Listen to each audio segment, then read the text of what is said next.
Di acara tersebut, Mas Ferry bilang, tidak semua kasus korupsi adalah korupsi.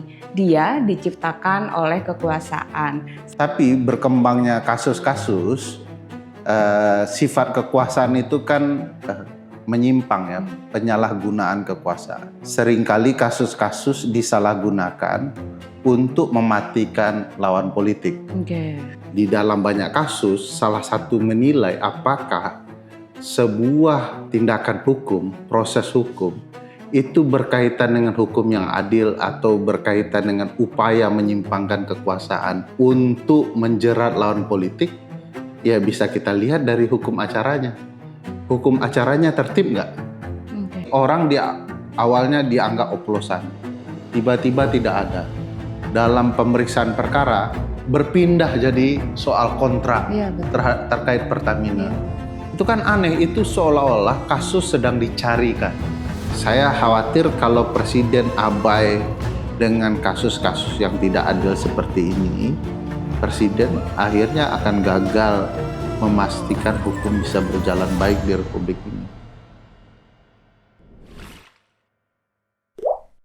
Halo teman-teman Sura.com, ketemu lagi nih kita di Deep Talk Podcast. Bersama saya Ria Rizky, dan di samping saya sudah ada narasumber yang pastinya sudah terkenal, ada pakar tata hukum negara Mas Ferry Amsari. Selamat datang Mas Ferry Amsari. Makasih sudah diundang Mbak Ria. Sama-sama, apa kabarnya Mas Ferry? Alhamdulillah sehat. Sehat ya, terima kasih atas waktunya untuk Sura.com. Sami-sami. Iya, dan kenapa Mas Ferry ada di sini? Jadi Ria ini notice gitu ya sama pernyataan Mas Ferry beberapa waktu lalu. Jadi Mas Ferry diundang di salah satu acara diskusi yang diselenggarakan oleh Suara.com. Di acara tersebut Mas Ferry bilang, tidak semua kasus korupsi adalah korupsi. Dia diciptakan oleh kekuasaan. Selain itu, Mas Ferry juga mempopulerkan istilah korupsi politik. Nah, Mas Ferry, ini Anda mempopulerkan istilah korupsi politik, mungkin bisa dijelaskan secara singkat dan sederhana apa sih itu korupsi politik? Iya, ada dua peristilahan ya yang menggunakan kata politik ya. Political corruption atau korupsi politik sama political trial, pengadilan politis gitu ya. Nah, dua-duanya punya relasi dan apa kedua hal itu ya bisa dalam berbagai sudut melihatnya. Dulu orang memaknai political trial dan political corruption itu berkaitan dengan subjek pelaku, yaitu orang-orang politik. Pelakunya orang politik, maka tindak pidana korupsinya berkaitan dengan ruang-ruang politik. Pengadilannya pengadilan terhadap orang-orang politik, kurang lebih begitu. Tapi berkembangnya kasus-kasus, sifat kekuasaan itu kan menyimpang ya, penyalahgunaan kekuasaan. Seringkali kasus-kasus disalahgunakan untuk mematikan lawan politik.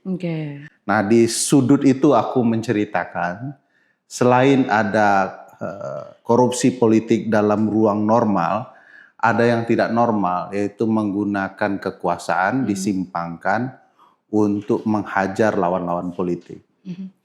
Beberapa kasus bisa terlihat seperti itu ya, bahwa relasi politik dan penyimpangan kekuasaan dengan memanfaatkan pengadilan itu terjadi. Tidak hanya di kasus-kasus korupsi. Di Hong Kong misalnya ada 45 aktivis karena bertentangan cara pandang politik dengan rezim, mereka kemudian dipidanakan. Dulu ada seorang yang namanya Michelle ya, seorang kaya, saya nggak lupa nama Rusianya karena saking rumitnya. Dia salah satu orang yang dekat dengan Presiden Putin. Tapi ketika Presiden Putin mempertanyakan apa saja gagasan untuk memperbaiki birokrasi yang baik, si Michelle yang merupakan pengusaha yang sangat-sangat kaya di Rusia itu mengatakan begini, pusat korupsi itu ada di pemerintahan, di birokrasi. Beberapa hari setelah itu, Presiden Putin mendakwa dia kasus korupsi pajak gitu ya. Oh, oke. Jadi kasus-kasus yang berkaitan dengan menggunakan kekuasaan, menyerang lawan-lawan politik itu banyak. Nah, bagaimana dalam konteks Indonesia ya bisa beragam ya, bisa dijelaskan dengan berbagai sudut bahkan teori. Misalnya ada teori yang menjelaskan si Mirjan Damaska namanya, sangat terkenal, tulisannya tahun 1931, menceritakan bahwa bagaimana wajah hukum keadilan itu dengan otoritas yang menyimpang dalam penegakan hukum. Nah, dia menjelaskan gini, agar kekuasaan itu tidak menyimpang, maka seluruh proses penegakan hukum itu harus rapi dan pasti.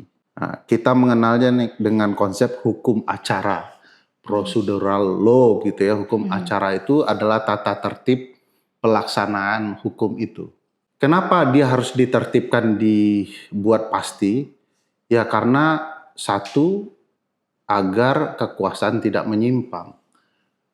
Agar kemudian kekuasaan tidak menyimpang itulah dibuat hukum acara yang pasti dan tertib itu. Agar adil, agar fairness, agar kemudian tidak disalahgunakan.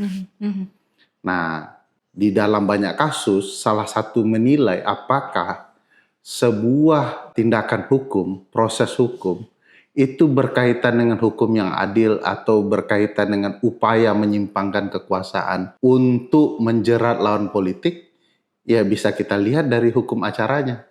Hukum acaranya tertib nggak?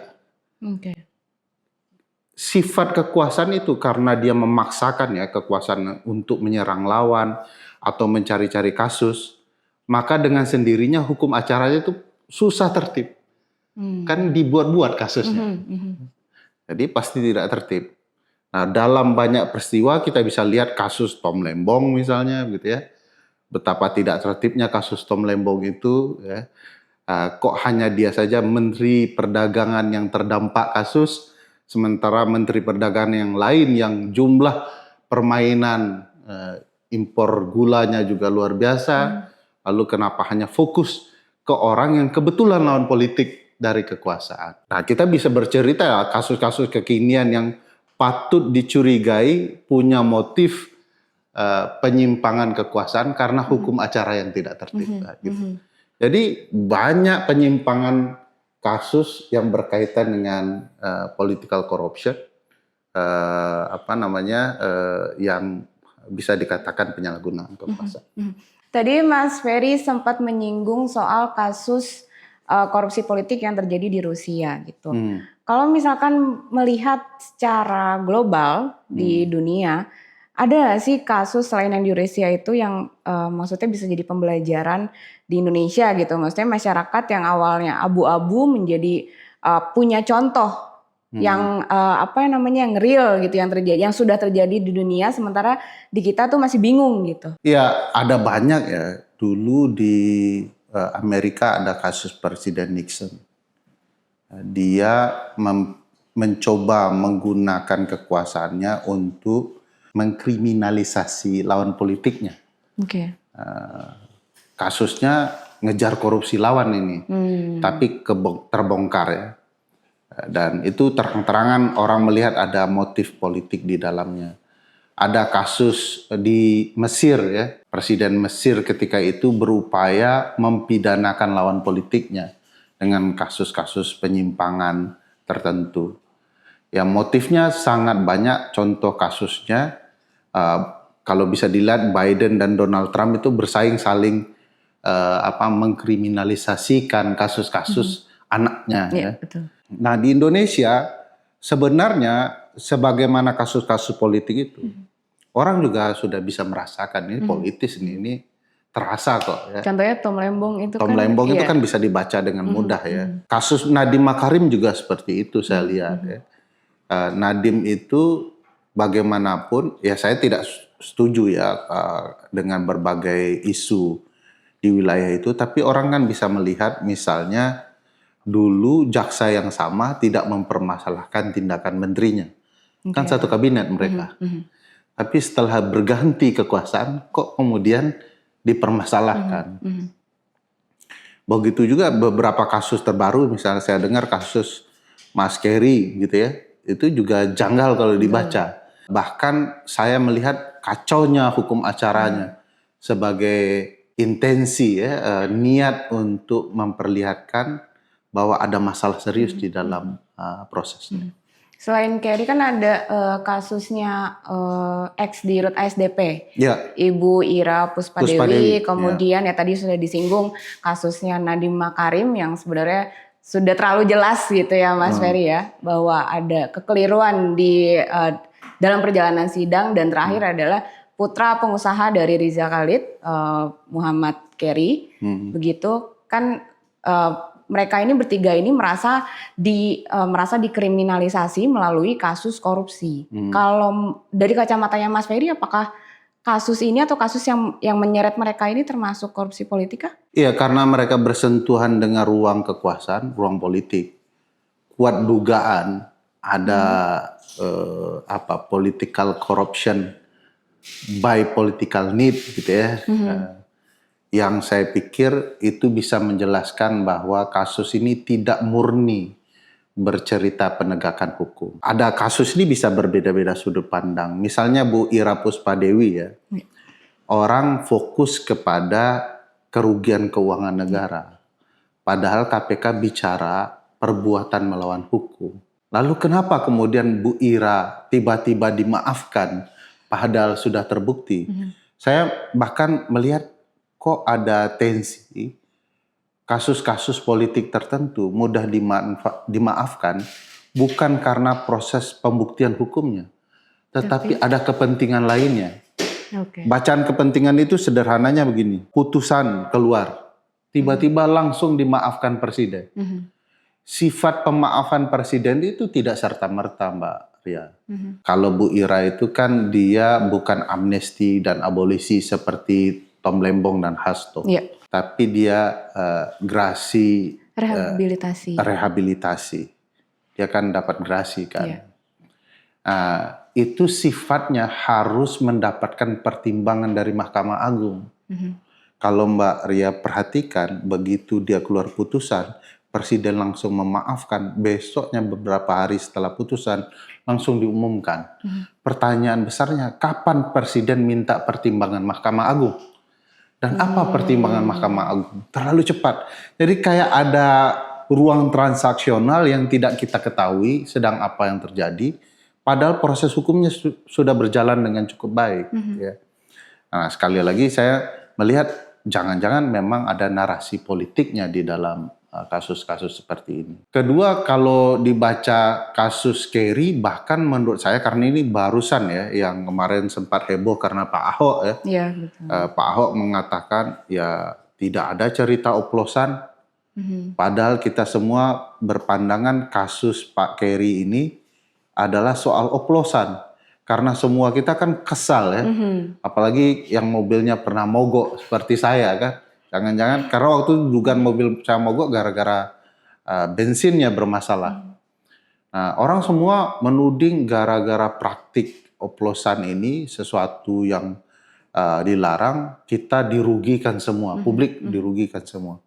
Tapi begitu kasusnya berjalan, tidak ada satu kata pun soal oplosan. Coba bayangkan, kita sudah menuding, se-Indonesia menuding orang, ternyata jaksa sendiri menghilangkan terminologi itu. Jadi saya merasa apa sesungguhnya di dalam kasus ini. Kalau dilihat bahkan jadi luar biasa ya.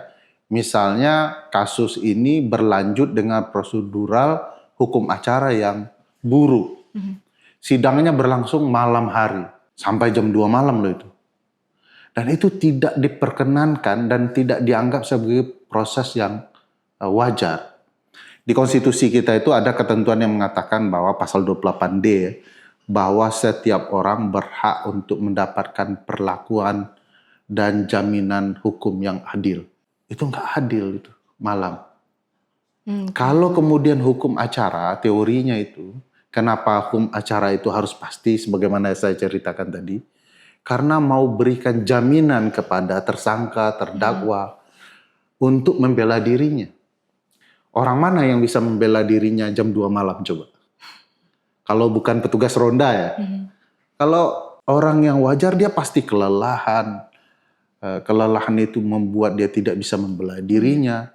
Proses pengadilan itu harus memberikan kesempatan kepada tersangka dan terdakwa untuk membela dirinya sebaik-baiknya. Ya, saat dia segar, persiapannya matang, jarak waktunya yang proporsional, yang baik gitu ya. Sehingga dia layak membela diri. Kenapa? Karena lawannya negara. Oke. Sementara negara membuat prosesnya menjadi tidak berimbang. Proses terlalu cepat. Ini kasus tindak pidana korupsi loh. Kalau dibaca KUHP yang baru dan yang lama sekalipun, hanya kasus tindak pidana ringan yang proses peradilannya itu cepat. Kasus-kasus berat ini orang harus diberikan haknya, waktunya yang sama. Nah, bagi saya dengan ini saja sebenarnya di hukum acara ini, oplosan tiba-tiba hilang ya, sebagai substansialnya ya. Lalu hukum acaranya tiba-tiba orang harus beracara malam, susah menghadirkan ahli dan segala macamnya. Di titik ini sebenarnya sudah jelas ada sesuatu masalah yang serius. Nah, azas hukumnya adalah soal waktu itu kita kenal dengan istilah justice delay is justice denied. Ya. Keadilan yang terlambat, yang waktunya bermasalah, tidak tepat waktu, adalah ketidakadilan itu sendiri. Jadi kalau dirimu satu waktu berhadapan di hukum ya saya tidak mendoakan. Ternyata kemudian prosesnya telat, sampai larut malam, ya, bertele-tele, itu adalah ketidakadilan itu sendiri. Di dalam perspektif orang hukum, proses yang bermasalah itu harus dianggap batal demi hukum. Void and null ya, ditolak dan dianggap tidak pernah ada. Okay. Nah, saya tidak terbayang kalau hakim sendiri yang melakukan itu. Kalau jaksa, harusnya tugas hakim marahin jaksa itu. Anda telah merusak hak-hak orang. Meskipun dia terdakwa, dia punya hak. Kewajiban proses pengadilan adalah melindungi haknya. Nah, bisa dimarahin. Tapi kalau pelakunya sendiri adalah peradilan, hakim, betapa rusaknya hak orang, gitu ya. Nah, kalau ini bisa dilihat ya, kalau ini terjadi, mestinya hakim khawatir putusan dia seburuk apapun nanti akan dianggap tidak adil oleh banyak orang. Tapi kalau misalkan dari awal dituduhkan soal oplosan, kemudian pada akhirnya ternyata diksi Tidak oplosan ada. itu tidak ada, ini berarti kasus korupsi yang dipaksakan begitu Mas Fer? Oh iya, dalam konteks korupsinya bisa banyak perspektif ya melihatnya. Tapi gini, orang awalnya dianggap oplosan, tiba-tiba tidak ada. Dalam pemeriksaan perkara berpindah jadi soal kontrak terkait Pertamina.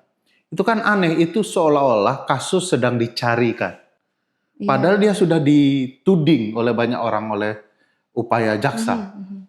Menyatakan ini berkaitan dengan oplosan dan bla bla bla ya. Tiba-tiba jalan waktu karena jaksa memeriksa berkas, dia melihat ini ada potensi kasus lain. Nah, itu kan mencari-cari perkara namanya. Mencari kelemahan-kelemahan untuk kemudian mempidanakan orang. Jangan-jangan sedari awal jaksa tidak tahu untuk menyeret orang ini dalam kasus apa. Begitu sudah jalan ya seret aja. Saya agak khawatir karena dalam kasus Kerry itu kan dia mengemban nama bapaknya ya.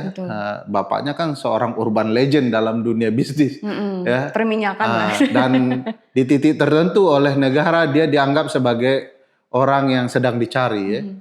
Orang yang diincar. Gitu. Nah, jangan-jangan anaknya diberi sanksi agar targetnya bapaknya. Nah, ini akan jauh merusak wajah hukum lebih besar lagi itu. Kalau ditargetkan bapaknya lalu dipakai jebakannya anaknya. Ini bukan lagi hukum ini. Ini sudah permainan politik bagi saya. Drama politik juga ini ya. disebutnya. Ya, untuk dijadikan drama Cina cocok itu kayaknya. Dan beberapa hari lalu kan Mas Kerry sudah divonis oleh JPU itu didakwa. Dituntut. Oh, sorry, dituntut 18 tahun penjara gitu. Dan ada juga yang poin yang memberatkan bahwa ya Kerry tidak merasa bersalah gitu. Anda setuju dengan tuntutan JPU itu? Jadi gini ya, kan tadi pendekatannya gini. Kalau kasus korupsi itu berdampak kepada orang banyak, sanksinya harus berat. Kalau jaksa berhasil membuktikan adanya tindakan oplosan untuk menguntungkan diri sendiri atau orang lain, ya, saya cocok tuh. Oke. Disanksi berat sekalipun masuk akal. Tapi ini ada kontrak bisnis, orang dianggap mendapatkan kontrak melalui upaya gratifikasi, ya main golf dan lain-lain itu.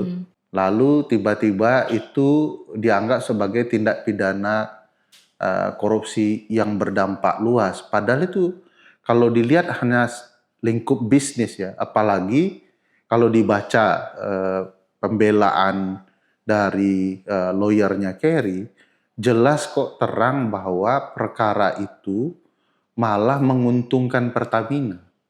Nah, Karena itu Pertamina masih pakai perusahaannya sampai sekarang kan. Karena mudahnya pengiriman minyak lepas pantai kepada di daratan. Saya nggak tahu ilmunya, kurang lebih begitu. Nah, harusnya jaksa bisa menunjukkan ke publik bahwa ini merugikan negara. Puluhan tahun ternyata sudah menguntungkan. Membangun efektivitas baru. Saya lihat waktu itu Prof. Renal Kasali yang menjelaskan itu sebagai keuntungan bisnis. Nah, keuntungan bisnis kalau dipidana nanti, para pengusaha, pebisnis ini akan lari semua ya. Karena ternyata di negara kita bisnis yang menguntungkan negara dan tentu perusahaan juga itu malah bisa dipidana dan dianggap sebagai tindak pidana korupsi. Saya ingat perkataan Pak Ahok, ini orang-orang, dia tunjuk para terdakwa ya, orang-orang yang berprestasi meningkatkan, memajukan Pertamina. Nah, kenapa mereka bisa dianggap berprestasi oleh orang yang merupakan praktisi di bisnis itu, Pak Ahok, tapi oleh jaksa dianggap sebagai upaya koruptif. Nah, bagi saya ini agak ada pertentangan luar biasa. Nah, kalau ini di ruang bisnis, kok angka tuntutannya 18 tahun? Menguntungkan, tidak merugikan orang banyak, tidak berdampak luas karena bukan oplosan itu tadi, tapi sanksinya berat ya. Jadi logika itu yang tidak bertemu bagi saya. Kenapa sesuatu yang ditudingkan awalnya berdampak luas menjadi di sektor ruang bisnis saja, ada business judgment rules di sana, ada itu praktek ya kesepakatan bisnis yang bisa dipahami, tetapi kemudian oleh jaksa dianggap sebuah tindak pidana korupsi yang merugikan orang banyak yang belum bisa mereka jelaskan, dan sanksinya terkesan bagi saya agak berlebihan. Coba sebutkan deh menteri-menteri yang korup ya, berdampak dengan kepada orang banyak. Kadang-kadang di kejaksaan ya itu sanksinya rendah sekali. Beda dengan KPK tuh. Ada ketimpangan. Nah, untuk kasus ini saya agak yakin ya, kalau mau diperiksa lebih lanjut, motif politiknya lebih tercium oleh panca indera saya dibandingkan dengan keinginan memberantas tindak pidana korupsi. Tapi mungkin ada celah yang kelihatan gitu, Mas Ferry, di mana ke pengadilan gitu ya, menginginkan ya sederhananya ya si Kerry ini harus dipenjara gitu. Mas Fer melihat nggak ada celah yang membuat pengadilan begitu pede? Yang pede tentu satu jaksa dulu ya, kalau dilihat. Karena kan ujung melihat PD-nya pengadilan adalah putusan. Nah, karena tuntutan yang ada, ya jaksa memang sedang menarget dengan tuntutannya, dakwaannya. Jaksa tidak sedang membuktikan bahwa kasus ini memalukan, merusak orang banyak, merusak ekosistem bisnis dan segala macamnya. Saya lebih percaya ya ada perbuatan melawan hukum di kasus Bu Ira dibandingkan di kasus Kerry. Kerry tidak dijelaskan proses mana yang dia tabrak. Nah itu kan sumir sekali. Apalagi main golf kata Pak Ahok itu terjadi di berbagai peristiwa bisnis ya. dia saja bukan pegolf, ketika masuk Pertamina jadi main golf. Saya tidak menyarankan main golf ya, saya nggak bisa juga main golf. Tetapi kalau itu adalah sesuatu yang wajar di dalam dunia bisnis, harusnya itu bukan yang dicecar oleh jaksa, harus ada pembuktian lain yang dikejar bahwa itu adalah permainan. Tidak ada konteks percakapan yang relevan bahwa diterimanya kontrak itu karena ada permainan. Coba bayangkan ada perusahaan punya bisnis antara kapal shippingnya dengan masuknya minyak itu ke daratan. Dia salah satu perusahaan yang terbesar. Logika sederhananya pasti Pertamina cari.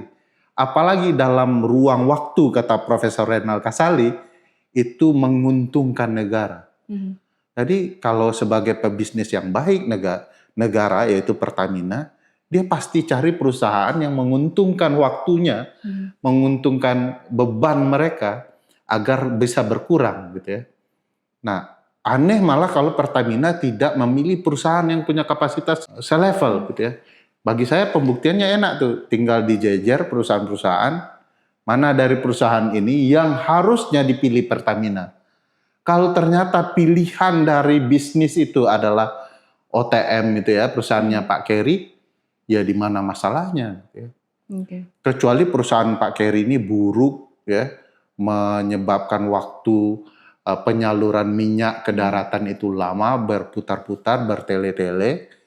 Barulah ya jaksa akan bilang nggak seharusnya Anda pilih perusahaan ini. Tapi perusahaannya perusahaan yang besar, teknologinya jauh lebih maju dari perusahaan lain. Kan aneh itu.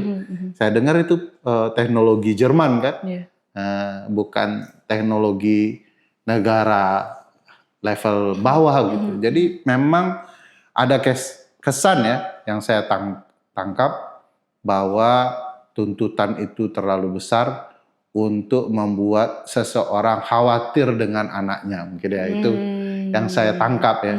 Lalu targetnya bisa kembali ke tanah air karena anaknya dipidana. Kan dalam kasus ini sama sekali tidak ada bicara soal Pak Riza Khalid sebenarnya, tapi tiba-tiba muncul red notice kan. Di mana Interpol punya kewajiban untuk mengejar ayahnya Pak Keri. Nah, ini kaitannya dengan si ayah apa sebenarnya di bisnis perusahaan ini? Karena kalau dibaca dari pembelaan kuasa hukum, bisnis ini tidak ada kaitannya dengan Pak Riza Khalid. Nah, jadi ternyata kalau dibaca garis lurusnya, yang ditarget jangan-jangan Pak Riza Khalid, dan ini bisa merusak wajah baik teman-teman kejaksaan ya. Jangan sampai kejaksaan dimanfaatkan secara politis untuk kepentingan mengejar lawan politik tertentu, pebisnis tertentu yang tidak sejalan dengan pemerintah. Nah, bagi saya itu nggak sehat bagi peradaban hukum kita. Hukum itu bukan untuk main-main ngejar lawan gitu ya. Makanya saya cerita soal bagaimana pentingnya hukum acara itu harus pasti dan tegas. Supaya penyimpangan kekuasaan tidak dilakukan. Kan kita ini bisa berteman nih. Tiba-tiba kita berpisah secara politik. Saya jadi orang yang berkuasa. Saya tidak boleh menggunakan kekuasaan saya karena saya benci dengan Anda. Terlarang itu di dalam hukum. Makanya hukum acaranya pasti. Apa faktornya, bagaimana pembuktiannya, dan bagaimana kemudian dia dihukum. Jangan karena kebencian kita kepada seseorang, hukum bekerja. Tapi begitu orang yang bukan lawan kita, hukum lalu memaafkan. Nah, ini bagi saya menyesatkan. Hukum yang rusak begini akan dirasakan oleh publik, dan publik pasti tidak suka. Tapi kan kalau misalnya disebut negara justru diuntungkan gitu ya oleh perusahaannya yang dijalankan oleh Keri. Lantas ini yang buat masyarakat bertanya-tanya, terus siapa orang yang repot-repot menjebloskan Keri sampai akhirnya berjalan sampai dituntut 18 tahun penjara? It's all about business only atau ada orang besar di balik kasus ini? Ya, selalu di dalam kasus-kasus tidak masuk akal ini tersisa misterinya ya. Yang harus jawab itu ya pengadilan. Oke. Hakim harus punya keberanian ya untuk membuktikan bahwa perkara ini bukan berkaitan dengan upaya penegakan hukum, tapi dorongan politik. Kalau kemudian jaksa tidak bisa membuktikan seluruh unsur tindak pidana korupsi, sudahlah kenapa Anda bawa perkara ini ke saya? Ya tapi kan pesanan. Nah, Gimana? ya kan? Kalau pesanan gimana? Kalau pesanan itu hakim menjalankan pesanan, untuk apa pengadilan kita? Oke. Nah, saya punya keyakinan ini semua orang masih punya hati nurani ya. Meskipun kalau ada ya, orang yang kemudian menekan mereka untuk menjalankan kekuasaan dengan sewenang-wenang, semacam abuse of power ya, ya akan ada suara yang mestinya nyaring ditegakkan, dan itulah suara pengadilan. Kenapa 18 tahun? Apa pemberatannya? Bagaimana dia diberatkan gitu ya? Sementara jarak proses saya terlalu sempit. Ini tanggal berapa ya? Tanggal 16 ya? 17. Besok 17 ya? 16. 17, 18, 19, 20. Targetnya sudah putusan. Jadi besok orang disuruh 3 hari, 4 hari membela dirinya untuk perkara yang besar dengan tuntutan yang sangat besar. Bagaimana dia bisa mendapatkan keadilan? Jadi hakim sendiri harus hati-hati. Jangan sampai hakim dituding menggunakan kekuasaannya dengan proses hukum acara yang tidak wajar. Jadi jangan targetnya menjelang Ramadan ya. Ini bukan target peningkatan kualitas bulan puasa. Ini targetnya memastikan hukum berjalan secara adil. Jadi jangan karena Ramadan mau dekat lalu langsung diputuskan. Sementara hak orang hilang gitu ya. Oke. Emang normalnya berapa lama Mas kalau misalnya kayak? Harus sama diberikan dengan kejaksaan. Kan imparsial. Oke. Dia tidak memihak, dia tidak berat sebelah. Sehingga kalau jaksa diberikan waktu yang cukup untuk membuktikan tindak pidana, dia harus juga diberikan waktu yang cukup untuk membuktikan bahwa tidak ada tindak pidana. Nah kalau 3 hari, coba bayangkan jaksa sudah berhari-hari. Sudah mau habis nih penahanannya. Jangan-jangan putusan ini berkaitan dengan mau habisnya masa tahanan 9 orang ya terdakwa kalau saya tidak salah, termasuk Pak Keri. Jangan-jangan ke sana ceritanya. Iya.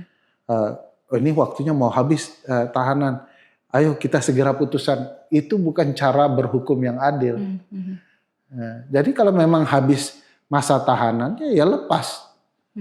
Yang jelas proses harus jalan. Dia akan menjalankan proses pengadilan melalui di luar tahanan. Dia akan tetap punya kewajiban datang ke ruang persidangan. Nah, bagi saya aneh kalau seandainya dugaan itu benar, maka itu proses hukum yang tidak wajar. Tapi kira-kira Pak Presiden Prabowo tahu nggak ya soal korupsi politik ini? Khususnya di kasusnya Muhammad Kari ini. Tidak ada sesuatu yang presiden tidak tahu. Klasik banget pertanyaan saya. Ya, presiden itu kan kepala negara, kepala pemerintahan. Anak buahnya jaksa kepolisian. Ini Pak Jaksa ini anak buahnya. Nggak mungkin presiden nggak tahu. Iya. Apalagi untuk kasus sebesar ini. Nah, saya khawatir kalau presiden abai dengan kasus-kasus yang tidak adil seperti ini, presiden akhirnya akan gagal memastikan hukum bisa berjalan baik di Republik ini. Walaupun kita sudah mulai sering dengar ya, presiden itu misinformasi dalam banyak hal ya. Sudah selesai di Aceh, faktanya tidak ya. Jangan-jangan juga kasus ini kasus tindak pidana korupsi, faktanya bukan gitu ya. Nah, presiden harusnya dilaporkan oleh bawahannya apakah proses ini adil atau tidak. Kalau presiden membiarkan atau yang terlalu jauh ya terlibat merekayasa proses hukum yang ada untuk menyerang lawan-lawan politiknya, bagi saya negara hukum kita sedang diinjak-injak. Proses hukum hanya dipakai untuk menyerang lawan politik, mematikan lawan politik, yang ujung-ujungnya bukan menegakkan hukum, hanya sekedar mematikan lawan. Padahal kan kemarin tuh Pak Prabowo kayak menjadi hero gitu ya untuk penegakan hukum seperti kayak Tom Lembong, kemudian Hasto. Jadi malah menarik simpatik bahkan dari lawan politiknya, dari pendukung lawan politiknya gitu. Nah kalau misalnya kasus Muhammad Carey ini, berarti Pak Prabowo juga harus ikut bersikap. Ya, ada ya menurut saya kan harus adil ya itu, tapi menceritakannya begini, angle-nya agak sedikit berbeda ya. Kasus Tom masuk dengan kekesalan orang bahwa Tom adalah lawan politik Pak Presiden. Oke. Ya, lawan politik Pak Presiden sekarang adalah lawan politik Presiden sebelumnya kan. Angle itu yang dibaca orang dengan cepat. Kasus Carey beda. Nah, itu Carey maksudnya. dibuat ya cerita soal oplosan dulu. Jahat Semua lah orang gitu kan intinya. nganggap Carey jahat. Iya. Orang bahkan melupakan Carey setelah kasus oplosan itu tidak disebutkan. Harusnya publik marah nih. Anda dulu bilang bahwa ini orang penyebab oplosan yang membuat kendaraan kami macet, rusak gitu ya. Nah sekarang di seluruh drama tuntutan proses hukum ini tidak ada kata oplosan. Orang harusnya marah, hukum kok mempermainkan kami gitu ya. Nah di sini sebenarnya sudah bisa dipahami, ini strategi politiknya jauh lebih halus ya. Dulu tanpa ada strategi politik, Tom Lembong ketahuan dia lawan politik, dipidana. Ini dibuat drama dracinnya dulu ya, drakor atau apapun lah ya, bahwa oplosan, orang marah, tapi begitu oplosan itu hilang, orang tidak membahasnya. Apakah proses hukum ini adil? Orang dituduh sebagai pelaku oplosan, tiba-tiba satu kalimat pun tidak ada cerita oplosan. Jadi bagi saya publik juga harus bersuara nih. Kenapa ada drama seperti ini untuk kasus Carey? Jangan-jangan ini untuk membuat orang jadi terkesan jahat, bermasalah, merusak kita semua. Tapi dalam fakta proses berhukumnya sama sekali tidak ada. Jadi yang jahat itu proses hukumnya menurut saya. Dan juga bisa malah menjadi awal mula berkembangnya korupsi politik ini ke depannya begitu ya Mas? Tidak ada yang menginginkan hukum itu untuk digunakan bagi menghajar lawan politik. Tapi kan itu biasa di Indonesia. Nah, di Konoha sih biasa, di Indonesia sih baik-baik. Nah, ya itu fakta, banyak hal kasus yang dipertanyakan. Penelitian saya dan teman-teman bilang banyak kasus yang tidak bicara proses penegakan hukum ansih. Banyak cantolan politiknya, pertanyaan politisnya, karena hukum tidak dijalankan sungguh-sungguh. Nah, jangan-jangan kasus ini bagian atau salah satu dari upaya menggunakan politik untuk memanfaatkan hukum untuk menyerang lawan politik. Itu kalau misalnya resikonya buat Pak Prabowo sendiri, kalau misalkan beliau memutuskan untuk diam ketimbang mengambil sikap atau mengambil langkah seperti kasus-kasus sebelumnya pada kasus Muhammad Carey ini. Orang kan mempertanyakan, nih ada Tom, Hasto, Ira Puspadewi yang syarat dengan cerita di baliknya. Tiba-tiba di kasus ini hukum menjadi punya wajah yang berbeda. Orang akan mempertanyakan Presiden. Mana tuh cerita Ira Puspadewi misalnya. Surat ke Mahkamah Agungnya mana? Sampai hari ini kita belum baca. Surat Mahkamah Agung untuk mempertimbangkan soal Ira Puspadewi ke Presiden mana?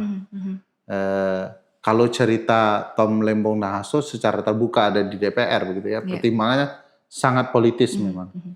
Ini pertimbangan hukum. Nah, sekarang kasus Carey, apa pertimbangan Presiden untuk kasus ini? Sampai hari ini Presiden atau Istana tidak pernah bicara soal kasus ini. Iya kan? Jangan-jangan Istana suka. Wah, itu udah jadi clue juga sebenarnya dari Mas Ferry. Ini pertanyaan terakhir Mas Ferry. Tuh mungkin ada pesan yang disampaikan oleh Mas Ferry untuk Pak Prabowo gitu ya terkait kasusnya yang melibatkan Muhammad Carey ini ke depannya. Ya, hukum kita itu diwajahkan dengan simbol perempuan yang ditutup matanya, Dewi Keadilan, Themis. Dulu sebelum lambangnya diganti pohon beringin ya, itu lambang hukum kita. Perempuan yang ditutup matanya, yang kemudian tidak melihat perkara menegakkan hukum itu kepada subjek atau orang, tapi betul-betul bicara keadilan. Nah, kalau hukum tidak lagi menjadi orang yang adil seperti Themis, tapi hukum yang melihat-lihat subjek hukumnya, siapa yang lawan, siapa yang kawan, gitu ya, yang kawan dimaafkan, yang lawan dihukum, maka hukum yang seperti ini akan menghancurkan peradaban bernegara. Hak negara untuk kemudian memperjuangkan orang banyak, tetapi negara punya kewajiban untuk melindungi sebanyak-banyaknya orang dengan hukum yang adil. Kalau tidak, suatu waktu negara hanya akan menunggu waktu ya. Hukum yang tidak adil, yang berdampak kepada orang banyak, itu akan berimbas kepada ketidakadilan publik. Publik yang merasa tidak adil akan melawan.